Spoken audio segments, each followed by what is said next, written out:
One of the librarians created a really basic research guide for us for this class.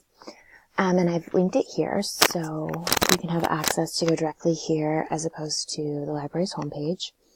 But even, going to the library's homepage, you can get to this guide from that homepage. So if we start at the library, this fancy menu, research guides, and here we are, alphabetized by course name. So here's our research guide. First thing, library research, if you get stuck, have any issues at any point, you have access to librarians, right? So the phone numbers during business hours, you can text, you can email anytime, and they normally respond within like 24 hours. It just depends. Sometimes it's an immediate response. Again, depends on the time of the day for these ones. This one is 24/7. So from like 8 a.m. to 9 p.m., there is a MiraCosta librarian, at least one on this service. After that, you get librarians from other schools, but they have access to the MiraCosta College Library, and so they can also help you navigate any issues here.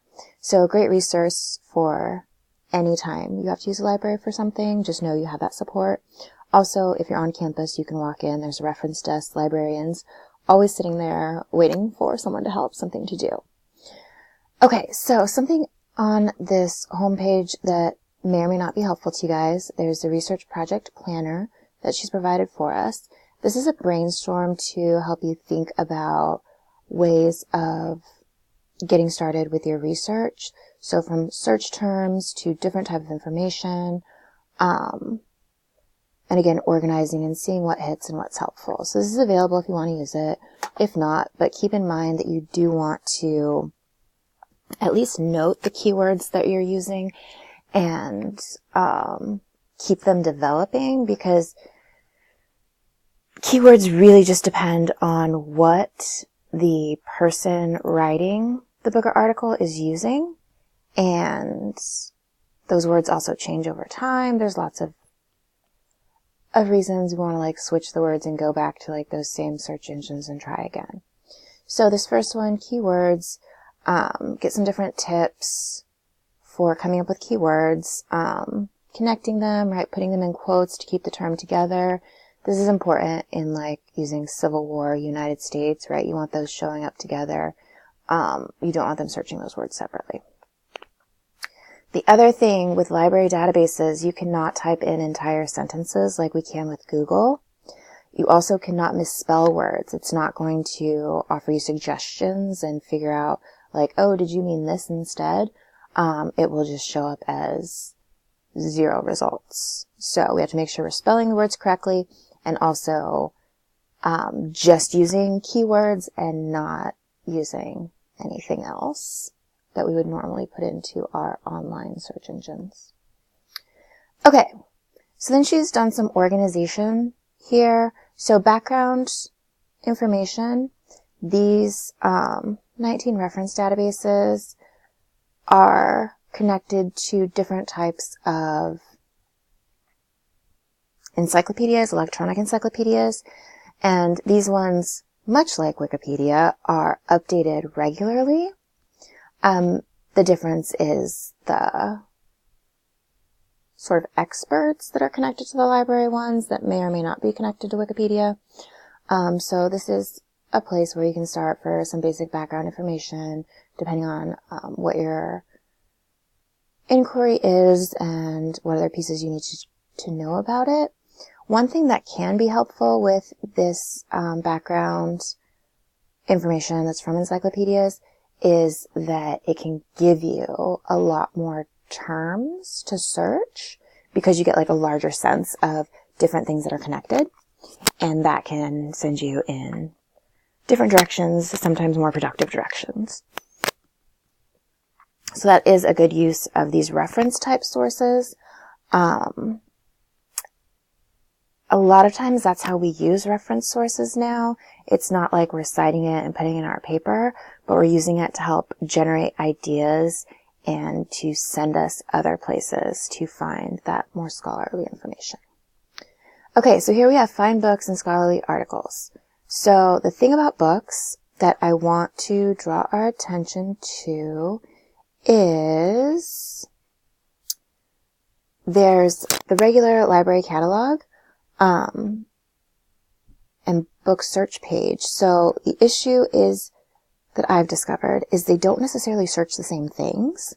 So this library catalog does do a broad search and will find you both hard copy books as well as ebooks. But it brings back different ebooks than the actual ebook search.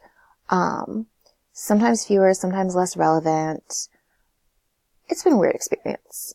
So going back to the book search page, you can say, I just want to specifically go into ebooks. And it searches like a regular EBSCOhost search engine. And so, like we said with the quotes earlier, if I go Civil War, in quotes, because I want those words together, and United States. This is basic. You'll want a third term in there based on whatever it was you focused on, right? We have over 1,500 results here. The thing about books, right, using them as a source, we don't need to use the whole book. And what is convenient is that they're easy to search and find the information that's relevant to us. So I like this example because it has a lot of shorter chapters, whereas some of them have like 4 chapters and it's hard to see what's going on. But if we go in here and we click the contents, so we get this whole list of chapters, right? Communities on the verge of war, the succession crisis, right? Going down incomplete families, right? If we're doing something more about those personal connections, right? So there's a lot that you could choose. When you go into these, so I'm going to that incomplete family one, there's a lot of subheadings. So soldiers' wives and government aid. Scrolling down, maybe that's a section I want, maybe not. Soldier's wife and the family economy. Okay, maybe that's the piece that I want. Or they miss their husbands. Okay. I know some people have mentioned that, like trying to like sustain those relationships, or when it looks like there's issues in the letters. Stress, right? So we have a lot of different subheadings in these, so we can go to those specific areas. Likewise, using the index. So thinking about some of those key terms and scanning the index, right? So, we're interested in like African Americans specifically. Or scrolling down, thinking about, let's see. Maybe we are interested in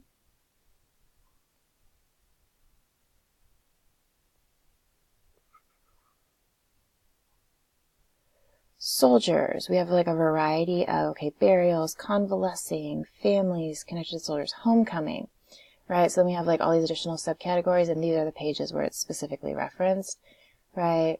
Women abolitionists, African American women, women in the civilian workforce, taxes. So maybe we're interested in some of the financial elements, right? We can go to the specific pages, and that's where that stuff is mentioned.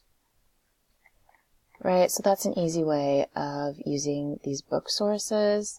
And I know in the past that students have found them to be more helpful than some of the articles. Not that the articles aren't, but they're just a different type of source material, and a different type of work has gone into them. Okay, so going back to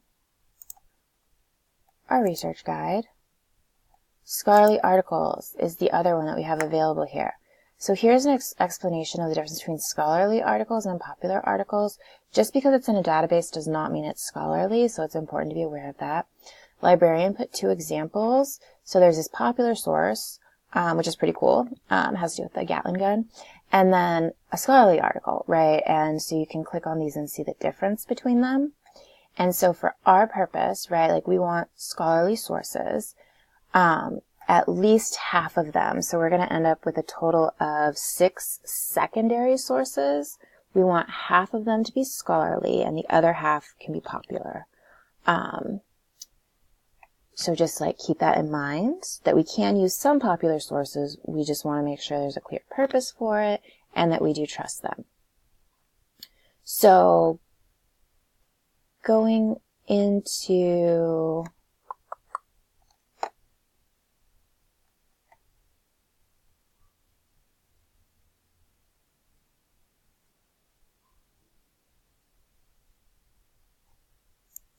So going back to that home page of the library to do our database searches, just because databases are a little bit more, there's a lot of them, it's harder to link it. So when we click on databases, Academic Search Ultimate is a good starting place because it searches a whole bunch of databases together and sources together that the library has access to. Another thing you can do is you can sort it by subject, right? And so depending on the area that you're focusing in connected to that, there's specific databases that best support it. So just, those are the options. But again, Academic Search Ultimate, it's another EBSCO host one, but right, we see this is the database here, the actual name. And so that was different from our book search. So again, Civil War and United States. When I just search that, I'm going to get 16,000, almost 17,000 results. I want to click on that scholarly peer-reviewed journals because that's going to cut some of these magazine sources. It'll cut out, let's see, periodicals. It should cut reviews as well. It'll cut out newspaper articles, a lot of stuff like that. So click on that and we're down to 5,500. The other thing to pay attention to, like, despite the fact that it's Civil War in the United States, right, like we have Syria hitting because the United States is involved in that. So again, thinking about additional search terms that will help narrow. So let's say I'm interested in this one, Union soldiers, Unionist women, military policy, and intimate space during the American Civil War. Again, this is one that's interested more in that, like, family connection. So I click on it, I go into it. So if we scroll down to the bottom,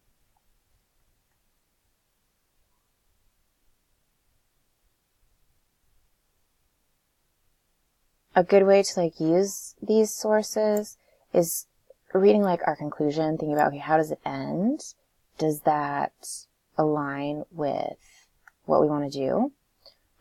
Similarly, like, how does it open? Does it sound like it's going to provide information that's helpful for our question? So we have tons and tons of database sources depending on what you search. So I had a student who was interested in mental health during the Civil War, and 18 sources. Out of this 18, 4 of them are specific to our Civil War. Some of the others go in different directions, right? So this one, if we look at all these, like, subjects, okay, American Civil War, 19th century, right? Like, this is what we want. Here, again, American Civil War, 19th century. Moving down. Okay, now we have, like, Iraq War, but we do have a little bit of the American Civil War, so this is, like, comparative. And then eventually we start moving out of it, like, now we've gotten, like, Liberia. We're moving other places. So on the second page, there was another one, if I remember correctly.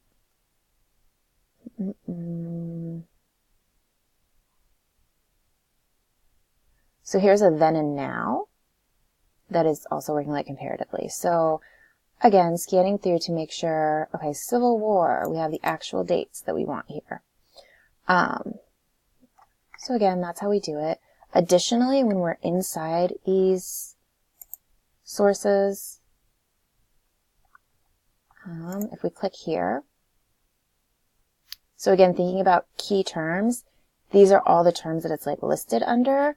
So going back and using some of these key terms in your searches will also be helpful. So that's how we navigate our library databases.